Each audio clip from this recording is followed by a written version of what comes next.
Make your own bath bombs with baking soda, Epsom salt, cornstarch, and citric acid. First, combine all the dry ingredients, stir, and make sure everything is completely mixed. Next, make the wet ingredients with water, oil, food coloring, and aroma scent oil. Now slowly combine a small amount of the wet ingredients at a time, then mix.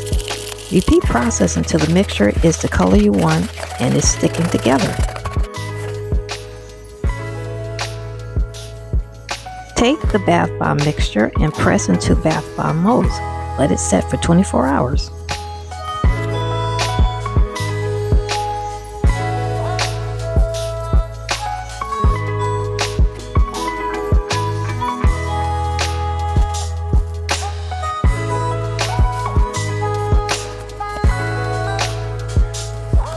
"24 hours later, you have a homemade do-it-yourself bath bomb.